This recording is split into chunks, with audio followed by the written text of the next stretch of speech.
at a university where I will be able to teach people how to play the piano.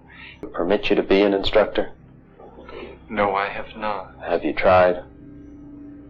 Instruction, nor the correct financial help for the instruction, nor... Others know? Yes, again. It has been about half and half. My thinking, and consequently my actions. What way do you sit at the piano that people would dislike you? Look, you talk, you think, you behave as other people do. Schizophrenia is a serious mental disorder in which people interpret reality abnormally.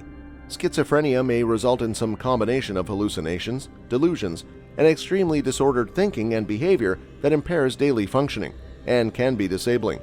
Here's an intimate peek into the mind of a schizophrenic patient.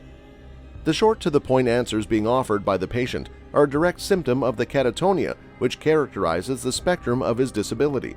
Each of his answers are not only short, but they seem to be evasive as well.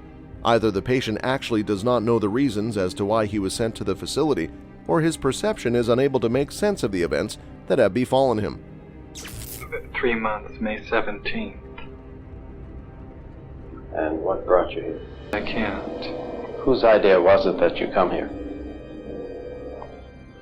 I decided that this was the situation for me. No. Have you any idea why? People dislike me because I am not completely like them. Although this patient has been placed in a high-security environment with his freedom taken away from him, it must be an extremely difficult reality to comprehend and accept, since having your freedom taken away from you is one thing the human animal is unable to accept. Although he is cognizant of the fact that he is different from the rest of humanity and seems to be a square peg which is being pushed into a circle, a misfit in society, the patient seems to be existing in a world of his own, not accepting intrusions into his bubble, and this interview seems to be an extremely big intrusion. The patient has enough awareness of society to be able to discern the dislike or discomfort people feel around him. While the reality of his social isolation is realized from what he's telling the interviewer, we are also able to ascertain the cause behind his isolation, which seems to be the mistrust and lack of understanding generally witnessed by millions of people like him who are afflicted with this disease. I sit differently when I play the piano and when I'm away from the piano. Or at least dislike you. How do you know they dislike you? My father does, and doctors do. Yes, it feels different. In what way? This patient is not only secluded emotionally and mentally from his environment that he does not understand the reason behind the mistrust shown to him by the people around him. His next words are an indication and a direct reference to the delusions and the paranoia which marks the outstanding symptoms of schizophrenia, a disability, a sickness of the mind which takes over the brain and hijacks it from one it afflicts. Once this interviewer has started probing into the frame of the mind of the person sitting in front of him in the seat, we find out how deep he has withdrawn into his world of delusions. The key feature of a delusion is the degree to which the person is convinced that the belief is true. A person with a delusion will hold firmly to the belief regardless of evidence to the contrary. For example, in this case, the patient is convinced that the world hates him based upon the way he sits in front of the piano or plays it or even stands away from it. Judging by this, his world is filled with countless faces and voices of derogation and antagonism, and even the fact that he merely exists in his estimation is something that is reviled by the people around him. These last couple of responses from the patient are clear evidence of the patient's lack of thinking clarity and a definite limitation of his cognitive abilities. The patient seems to have no evidence of how his standing or sitting mannerism might influence the way people regard him, but he is dogmatic in his insistence that it is the cause of the situation he finds himself in. Once probed too many times, he becomes uncomfortable with the questioning and takes a step back from the present situation, trying to withdraw once again into himself. As soon as I express the belief that I do not belong in this hospital, then those who dislike me want to find... Hospital in the first place? I'm not clear. In itself doesn't seem on the surface to be sufficient reason for being in a hospital. I don't understand what you mean by... Have you tried to get the instruction? I have not had the correct environment for the instruction. The key feature of a delusion is the degree to which the person is convinced that the belief is true. A person with a delusion will hold firmly to the belief regardless of evidence to the contrary. Over here, the patient has categorically denounced the need for his incarceration because to him, he seems to be more normal than the people around him. He sees no wrong in whatever had passed before, requiring him to be placed within the safety of a mental asylum. It is obvious that a person would not be placed in a mental asylum just because he had the mistaken belief that people did not like the way he stood up or sat behind the piano. Paranoid delusions, also called delusions of persecution, reflect profound fear and anxiety, along with the loss of the ability to tell what's real and what's not real. They might make one feel like a friend or family member or even a coworker is trying to hurt them. These beliefs can cause trouble in relationships, and if one thinks that strangers are going to hurt them, causing the need to stay inside or be alone. Over here, the patient seems to be convinced that what seems to be the biblical truth to him is completely beyond the comprehension of the people around him, and him proclaiming his innocence is most likely to land him in deeper trouble, or have him taken out of this place and placed in an institution far worse than this one.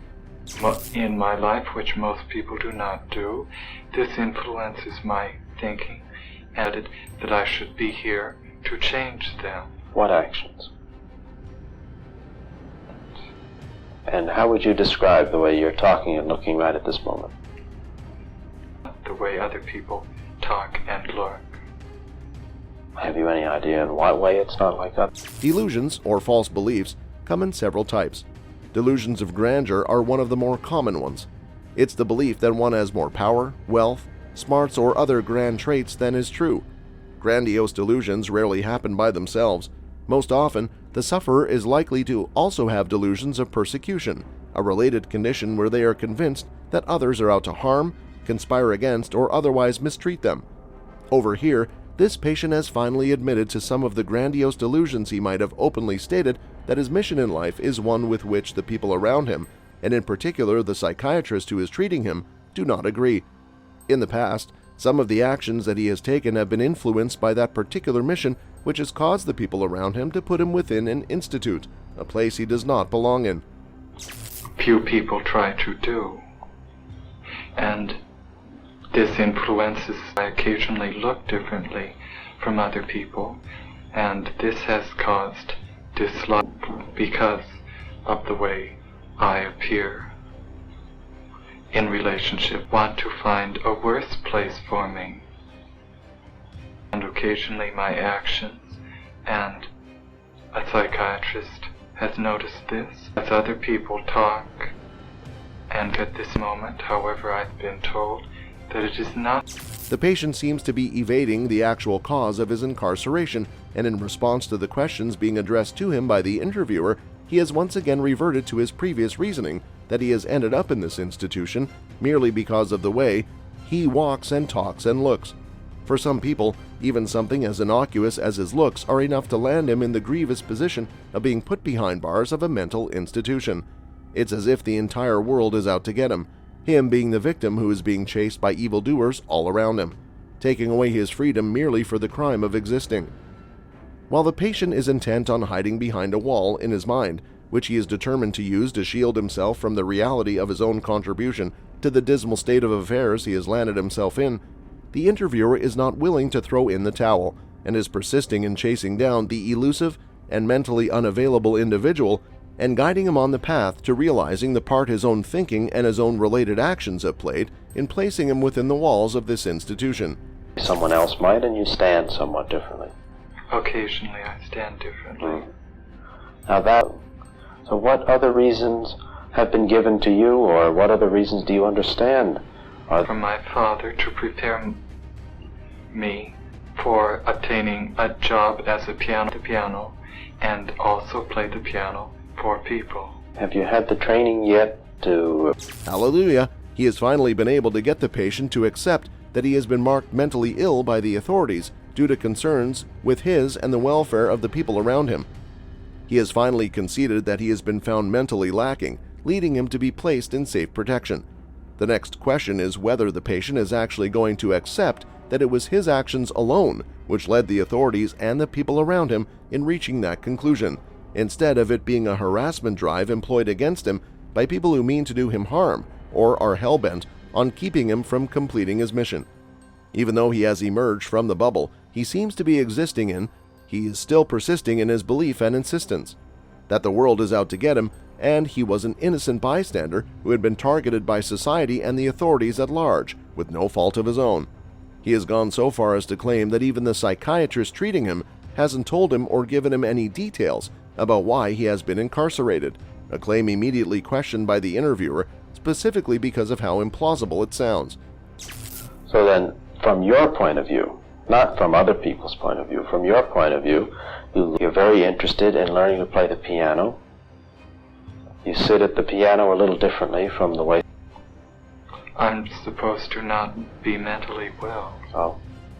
And what's the plans? If things should go well, if you were to leave the hospital, then what? Interestingly, once the interviewer has asked him about whether he knows how to play the piano, the patient has replied in the negative, which is an indication of how far from real life he's actually existing mentally. He has the grand plans of not only learning how to play the piano, but also being a piano teacher. Nothing wrong with having a dream, but when you base your entire paranoia of being incarcerated on something you don't even know how to do, it shows your disconnect from the reality and how acute it actually is. The last part of the interview is a dismal look into how heartbreaking the reality of mental illness can be. The simple dream of learning to play the piano or of teaching how to play the piano to others can become a pipe dream, or akin to reaching for the stars when your mind becomes your enemy. This is proof of how fragile we are. That's all we have for you, folks. Join us next time.